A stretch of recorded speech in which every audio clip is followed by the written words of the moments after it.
What's up guys, happy Friday the 13th. Friday the 13th is my favourite horror movie series. It's probably one of my favourite things to talk about in general. So in honour of today's date, I want to explore one of the more underappreciated aspects of the series, the poster art.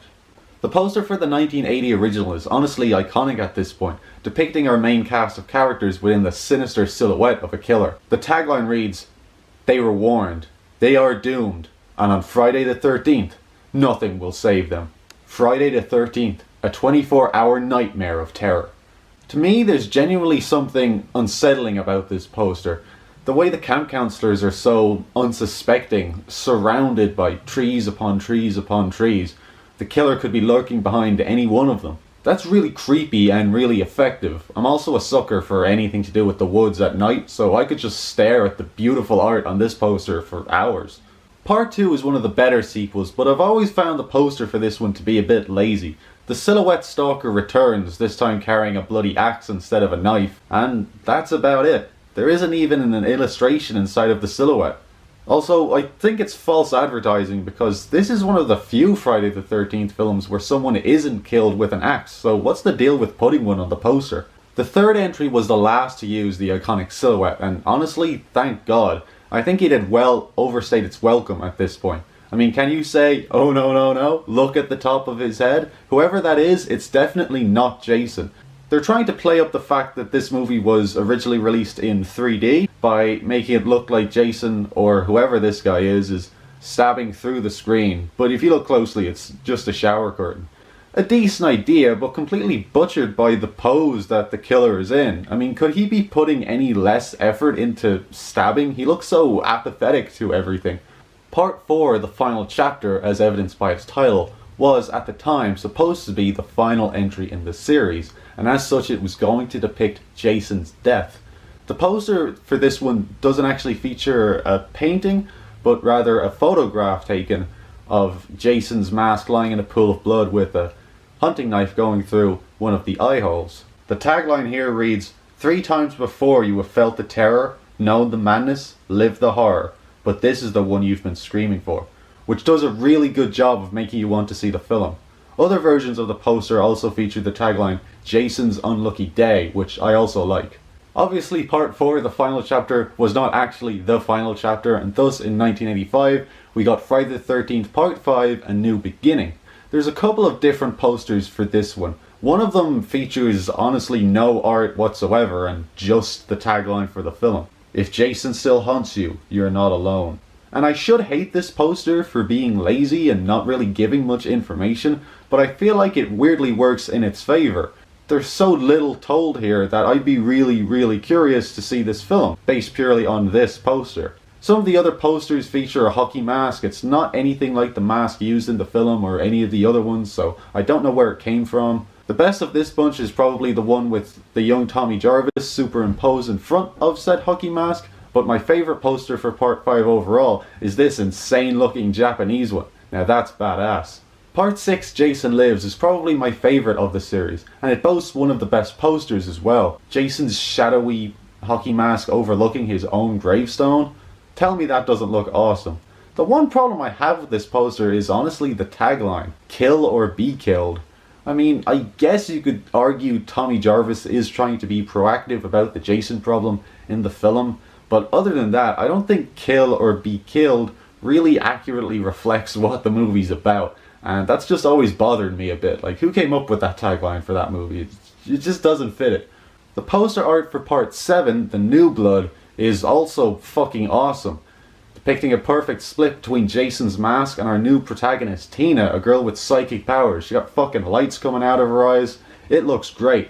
I'm also really a fan of the fact that in the little drop of blood at the bottom of the poster, they actually were arsed to add in a reflection of the knife. That's just a nice little detail. I appreciated that they put that in there. However, much like the last film, I also have a problem with this film's tagline.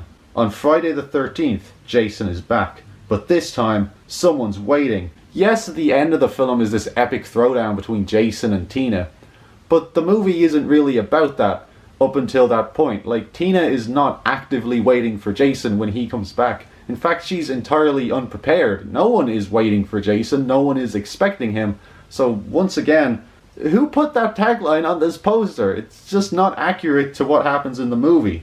Oh, and I also once heard someone point out that Jason's mask on this poster kind of looks like a cookie, and now every time I look at it, I get a bit hungry. I want a Jason cookie, damn it!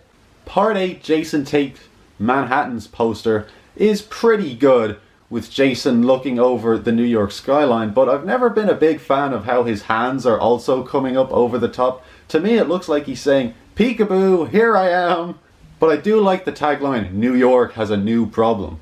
However, the best poster for Part 8 was the alternative one showing Jason slicing his way through an I Heart NY banner. That is probably one of the most iconic images that this series has produced, and it's kind of ironic that it came from what is generally regarded as one of the worst entries in the whole franchise. The poster for the 9th film, Jason Goes to Hell, The Final Friday, sounds awesome on paper. A steel version of Jason's hockey mask in front of a background of flames and hellfire, with some kind of demonic worm working its way through the eye holes and hissing straight at the audience. That sounds great, but it's always kind of felt like less than the sum of its parts to me.